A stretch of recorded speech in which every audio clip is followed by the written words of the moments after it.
Near the coast of Baja, fishermen share stories of a dreaded creature that brings demise to those who encounter it, the notorious Black Demon. In the midst of the vast ocean lies an oil platform called the Diamond. Here, two men can be observed making preparations for a dive, braving the depths of the water. Nevertheless, one of the divers ventures alone and clandestinely places an object resembling a bomb on the ocean floor.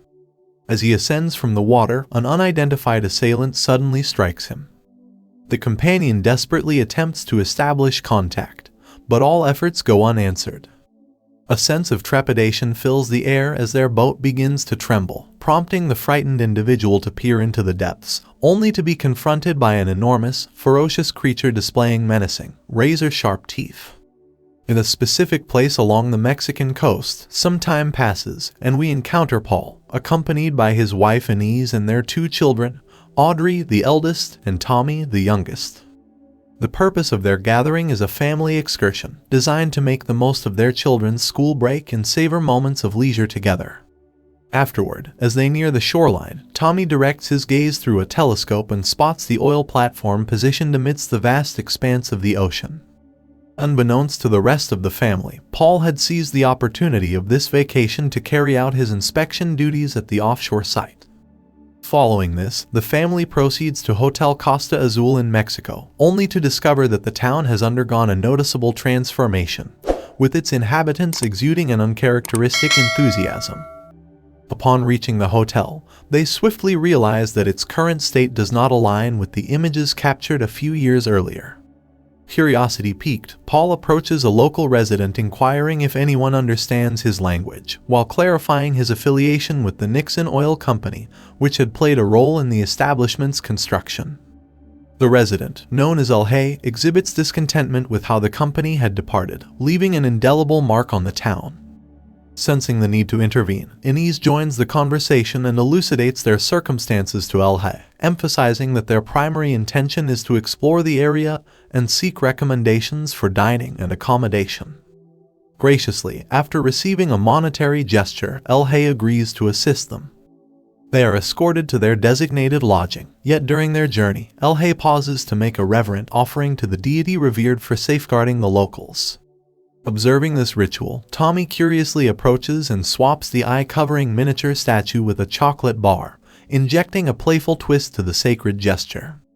Once El Hay bids them farewell at the accommodation, Paul seizes the opportunity to inquire about the reason for seeking protection. El Hay proceeds to elucidate that it stems from their collective fear of the dreaded demon. Expressing gratitude, Tommy presents El Hay with his eye cover as a token of appreciation, and with that, the family proceeds inside, Paul and Tommy leading the way. Later on, Paul receives an urgent call from his company, urging him to promptly journey to the offshore platform.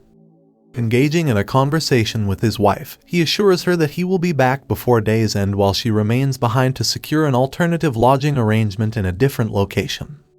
Having conducted some research on the town, Tommy shares his findings with the family, highlighting the significance of Tlaloc, a deity that evokes fear among the locals and contributes to their tranquil way of life.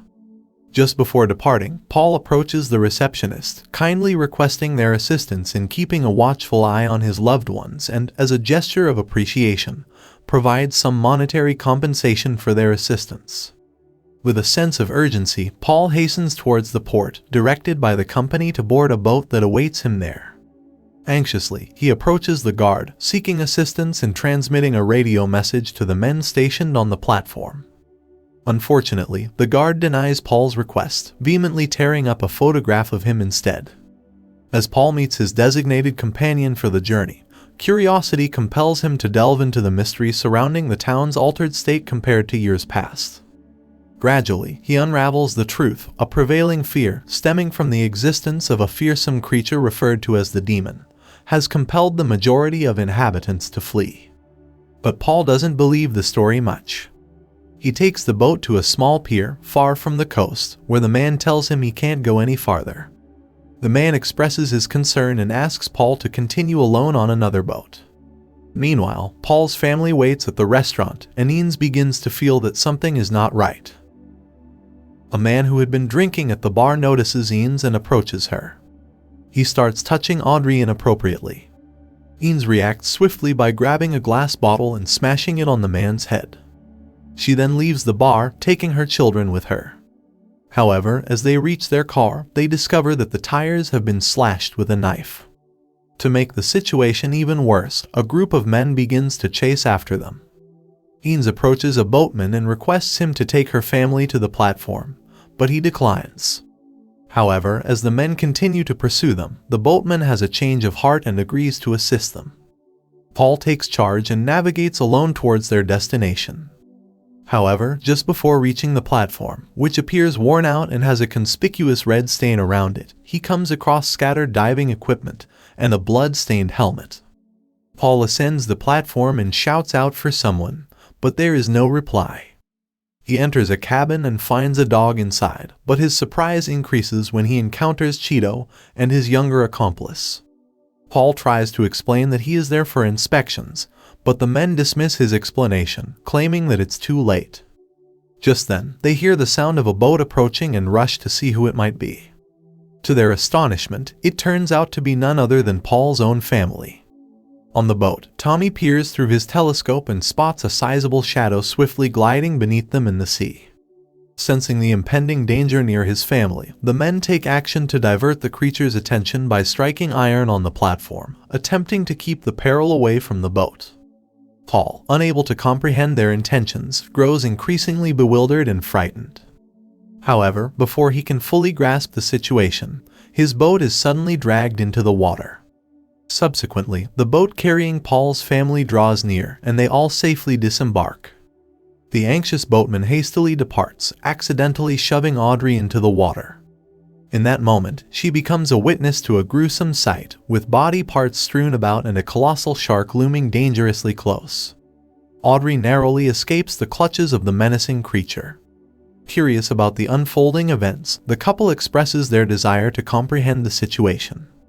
In response, Cheeto offers them a pair of binoculars, enabling them to witness a harrowing sight, the enormous shark relentlessly trailing the boat that had transported them. The monstrous creature emerges from the depths and voraciously engulfs the vessel, leaving the couple astounded. Cheeto enlightens them, explaining that it is the dreaded black demon. Later, Tommy picks up his toy and realizes that there are other similar dolls scattered in that vicinity. Engaging in conversation, Cheeto attempts to help the couple grasp the situation, disclosing that the creature they witnessed is a Megalodon. They and the rest of the group embarked on a desperate quest for an escape route and means of communication, but their efforts proved futile. Those who dared to venture into the sea met a grim fate, leaving only the two of them stranded without any viable communication methods. In an attempt to assist, Paul joins the others in examining the platform, only to find that everything is non-functional. Cheeto reveals that the creature strikes at will and that the platform has been in a state of disrepair for several months. Furthermore, he discloses that the responsible company was aware of the situation but failed to provide the necessary resources for repairs. Paul acknowledges that the installation was constructed to withstand the ferocity of a Category 5 hurricane. However, periodically, the colossal Megalodon targets the foundation of the platform, resulting in unsettling vibrations. As Paul contemplates their options, he recognizes that he can restore the power, but doing so necessitates diving into the water. Ines expresses her reservations about the plan, but the lack of alternatives leaves them with no choice. She also voices her curiosity regarding the creature's peculiar fascination with the platform.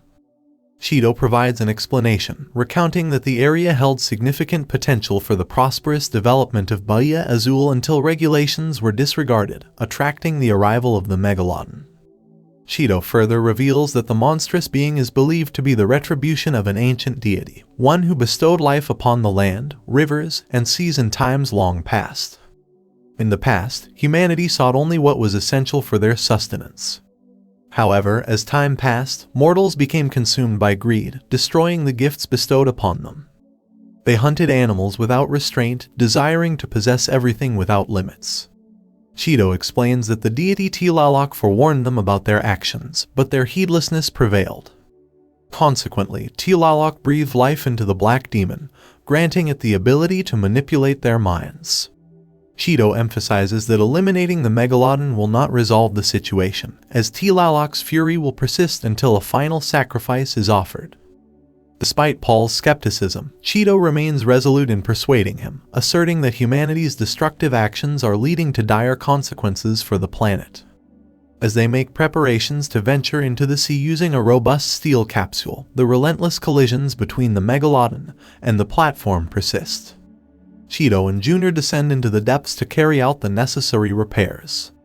Upon reaching the ocean floor, they exit the safety of the capsule and inspect the support columns, which are enveloped in a thick layer of oil. Within one of the columns, they discover a menacing C4 bomb, planted by the two individuals witnessed earlier. Time is of the essence, as the bomb is set to detonate in just 2 hours and a few minutes. As one of them makes their way back to the capsule, their mind becomes tormented, haunted by vivid illusions of dismembered body parts and the semblance of life, although it is merely a cruel trick of their imagination. However, deep down, he recognizes that this signifies impending danger drawing near.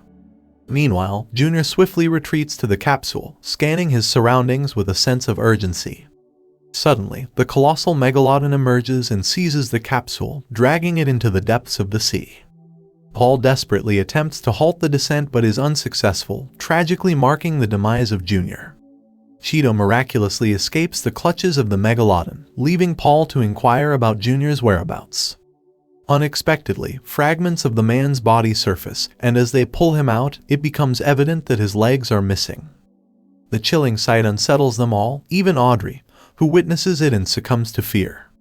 Paul and Inez engage in a conversation, with her expressing deep concern for the future and safety of their family in this perilous environment. Frustrated, Paul loses his temper and shouts at his wife, blaming her for not keeping the children safe as he had instructed. Inez, in tears, explains that she had to leave because they were being threatened by intoxicated men. Realizing the unfavorable circumstances, Paul attempts to soothe Inez and expresses regret for exposing them to danger. Soon after, the children arrive, bringing food. Tommy, who is wearing the shark tooth necklace gifted by Junior, inquires about Junior's whereabouts.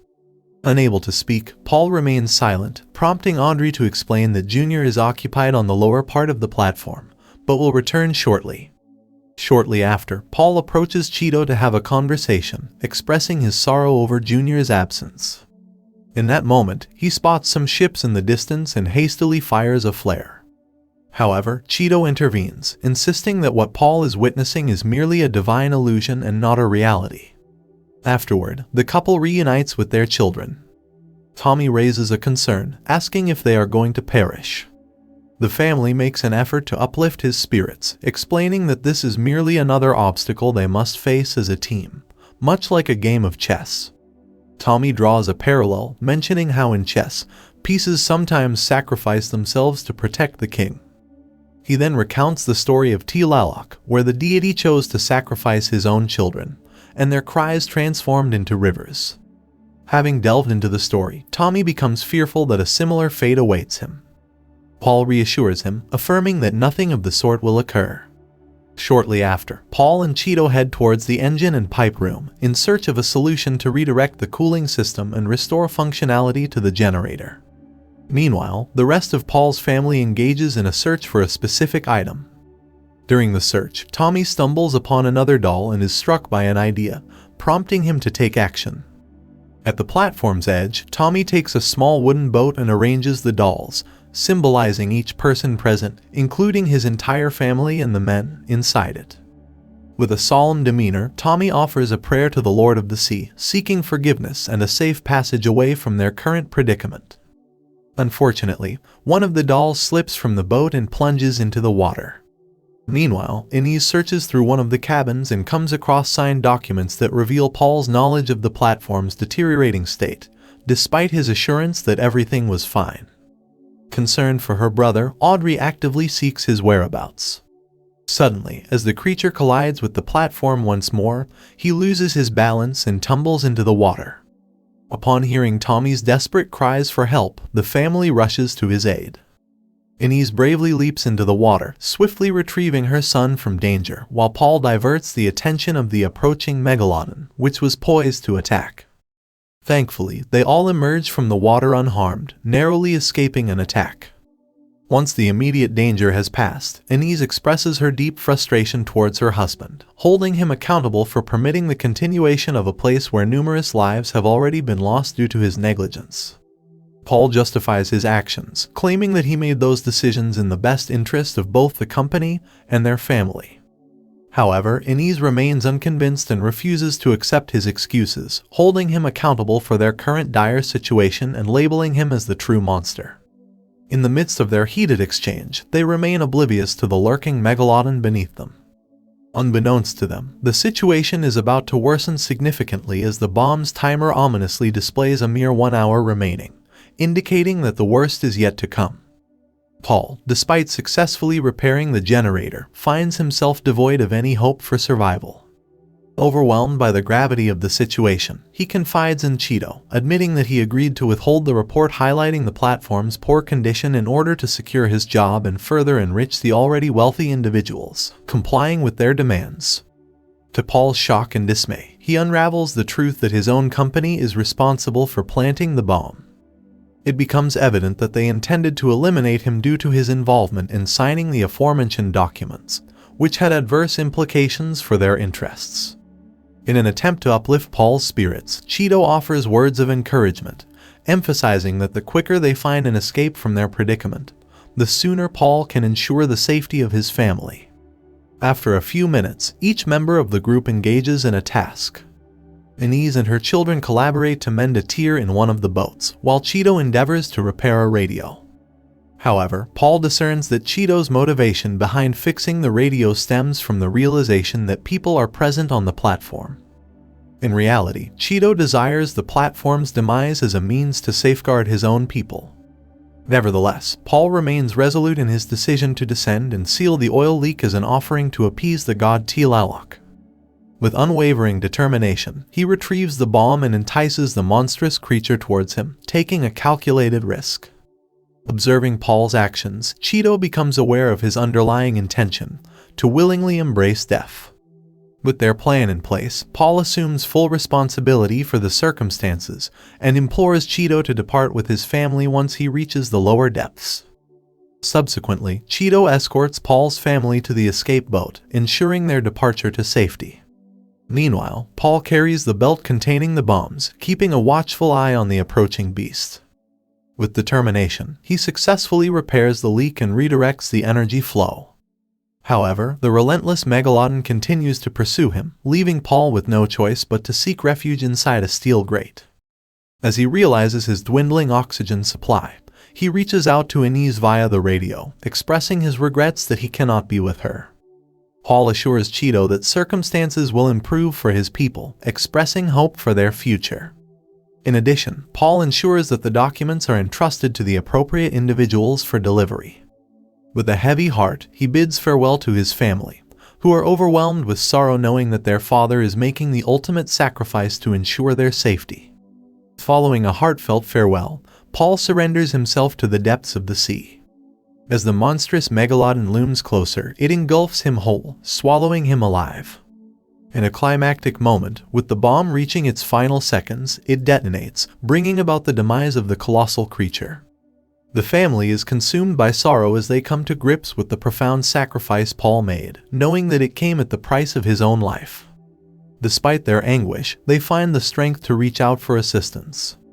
Help is soon on its way as El Rey, accompanied by a group of men, arrives in a motorboat to rescue them from their perilous situation. As they prepare to depart, the family bears witness to the platform's complete destruction, seeing it sink into the depths below. The film concludes by portraying the aftermath, revealing that the fury has seemingly subsided, and rain falls to bring relief to the people. In a poignant scene, Tommy's small boat continues to sail serenely, yet their respite is short-lived. Suddenly, an unforeseen force pulls the boat under the water, a stark reminder that not everything has concluded, and danger still lurks beneath the surface. That's the end of the story. If you liked this video, please subscribe in order to receive notifications for our future uploads.